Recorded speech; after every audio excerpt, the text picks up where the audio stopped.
Well, hello. How are you today? I am doing fantastic. So I hope you are doing fantastic as well. So today, my topic is getting started and how do you get yourself ready to start?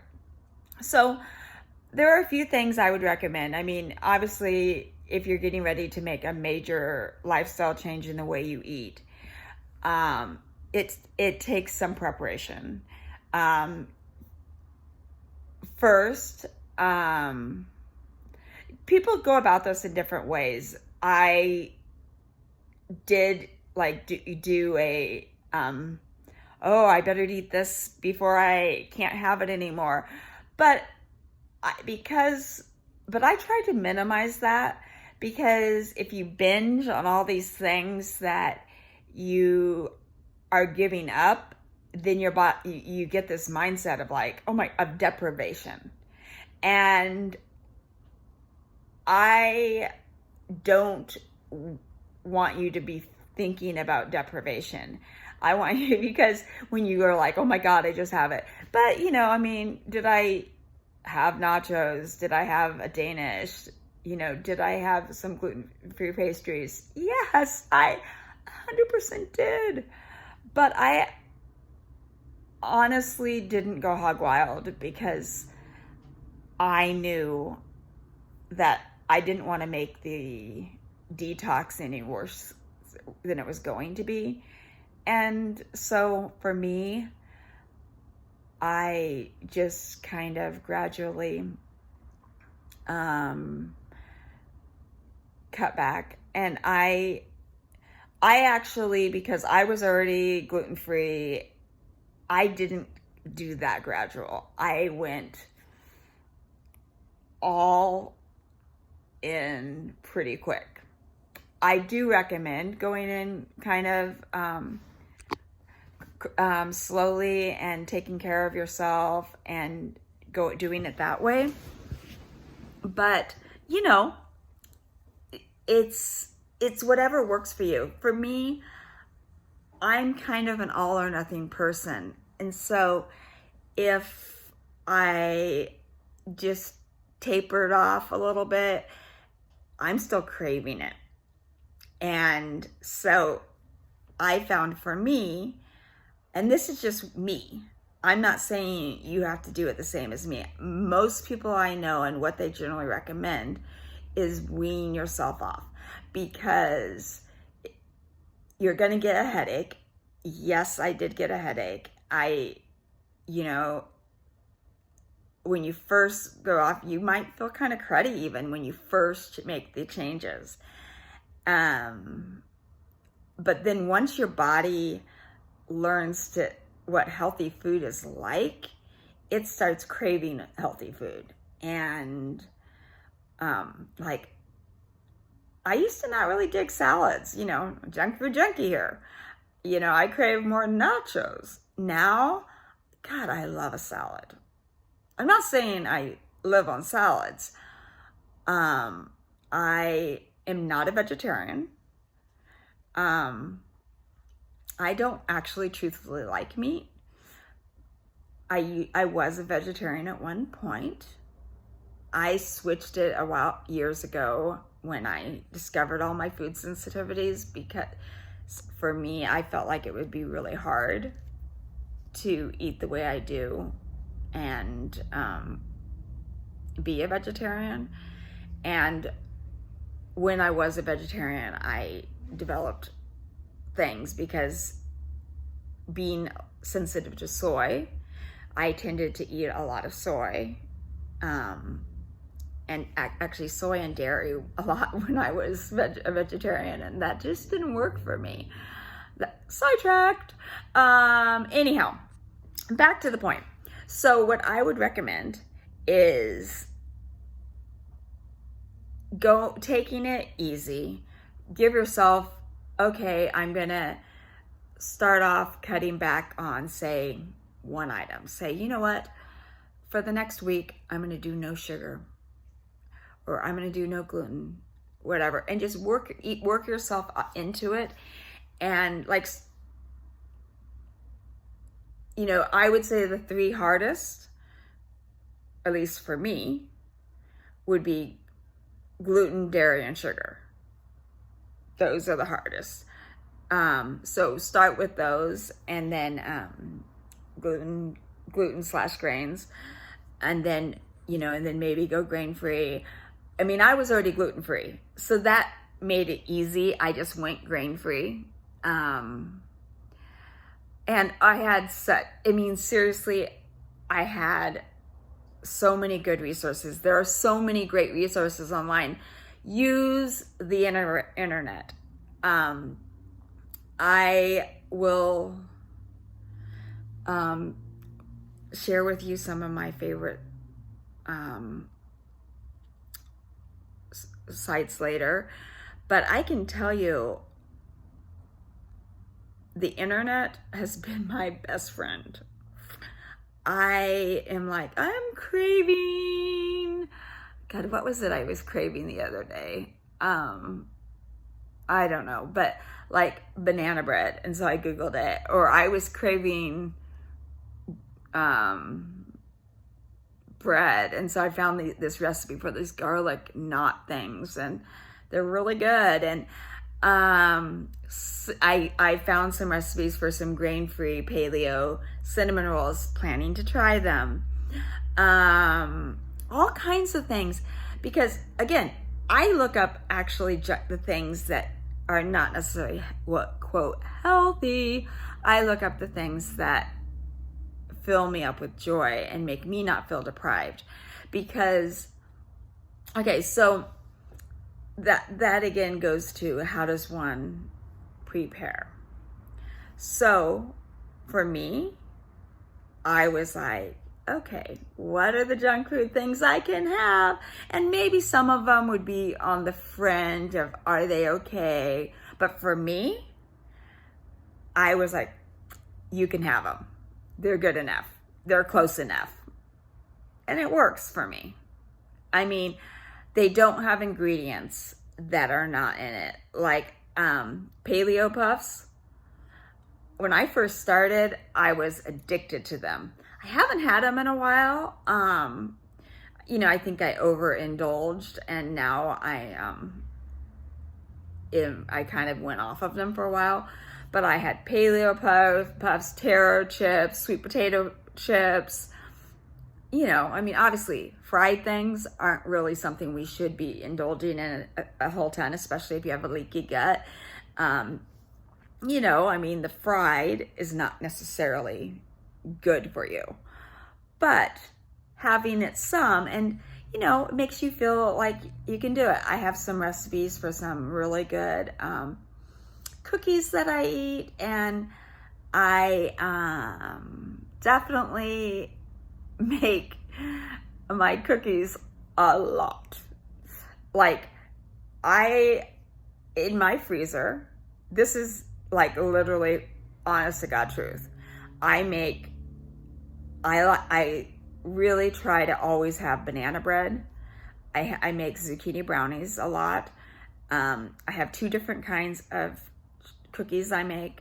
Chocolate chip cookies I make. I have other kinds of cookies I make. I have these apricot muffins I make.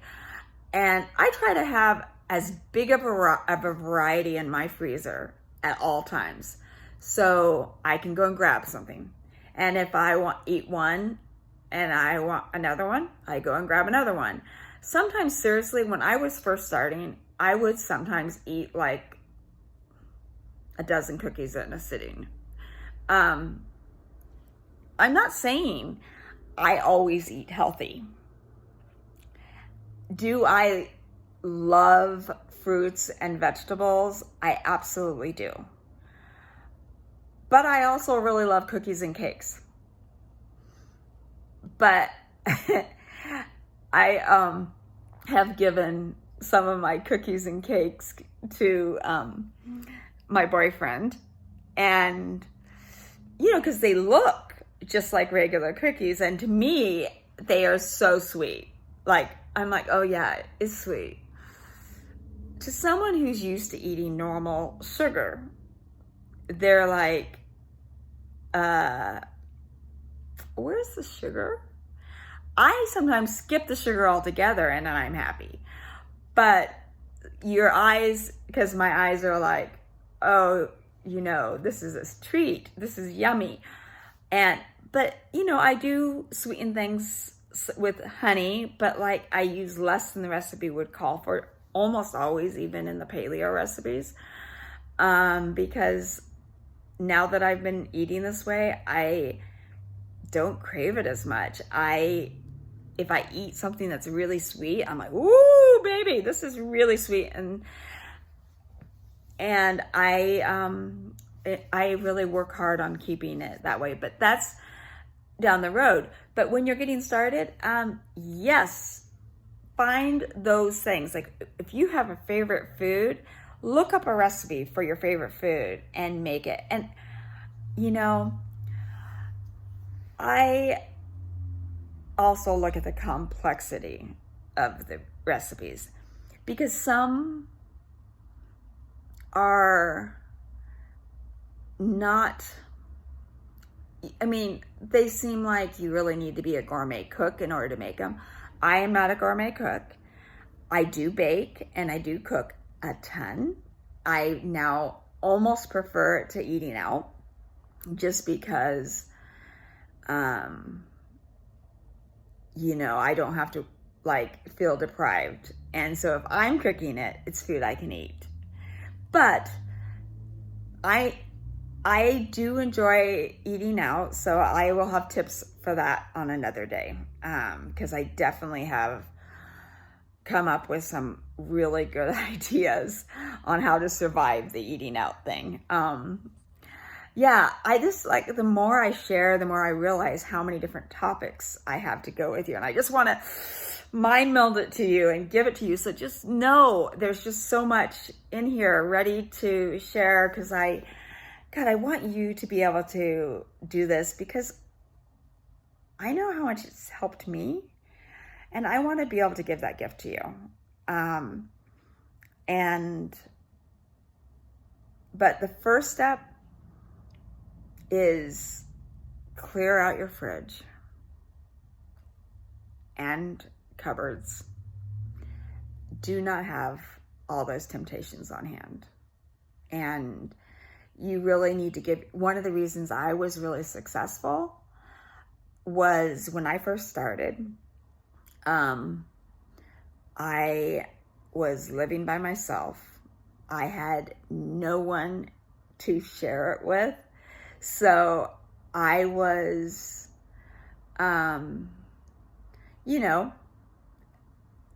it was when we were, all my meals I ate by myself in my house, because restaurants were closed. I was in my house eating by myself, cooking for myself. It was just me. No one could complain if what I ate wasn't what they wanted. That's one of the reasons also I've realized that this time I've been able to do it, because before I used to be married, and I was married for 20 years, and I was married to someone who wasn't really as into health as me, definitely not. And when I would try to be, I'm gonna follow a diet instantly, he would hey, Kelly, that's my daughter, do you want to make brownies? That's the only time brownies were ever made by my ex-husband, was when I was on a diet. And it happened virtually every time. Talking about sabotaging, I don't think it was intentionally. I think it was the realizing that I was going to be on a diet, so I was not going to be allowed those things. So then oh my God, I got to prepare. And because we aren't going to be having those great foods because mom's not going to make them anymore, or I was his wife, but so he was then stepping in and providing the junk food for my daughter, which junk food junkie had to indulge as well. And there would go the diet out the door. So, really, that is a factor, is creating a positive environment that's making this possible. I'm not saying that all the people in your house have to abide by it, but I think has to be a respect about, you know what, this is really important to me. I'm trying to feel better, and I would like to make positive changes for the whole family or the household, and I would love it if you'd be willing to try some of the things I do. I don't expect you to make all those changes, but I do need your support. And I'm even me now, am not strong enough to live in an environment where I feel surrounded by all the things that I can't have. It's hard. It's getting easier, but do I enjoy watching people eat ice cream when I can't have it? I don't. Do I enjoy watching people eat candy bars, especially if they're eating my favorite kinds, when I can't have it? You know, I do have some candies that I am able to have, and I'm going to show you some of those on another day so that you can see, oh yeah, this is a solution to that. So if you're around people who are eating candy, maybe have some candy that will keep you, candy that you can have to keep you so that you're not feeling, so you don't get derailed. I mean, it's all about creating the environment and really talking to the people that you live with, and maybe setting up some household boundaries. Because, you know, I know some people I know are changing the way they're doing because they're diabetic and they need to make these changes to improve their health.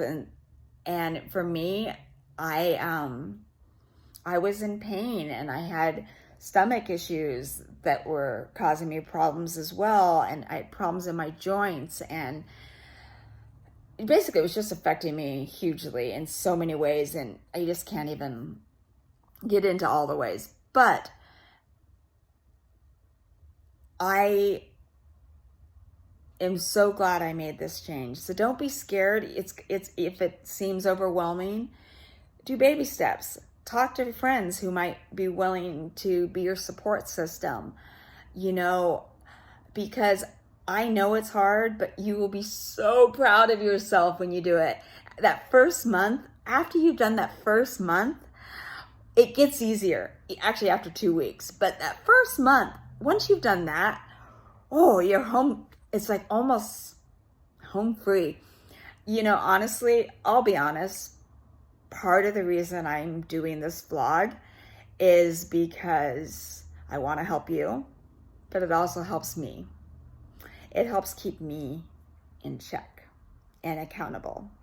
So thank you for what you're doing for me, and I'm hoping that I can do something for you. Be good to yourself today, and yeah, I will talk more tomorrow. See you soon. Bye.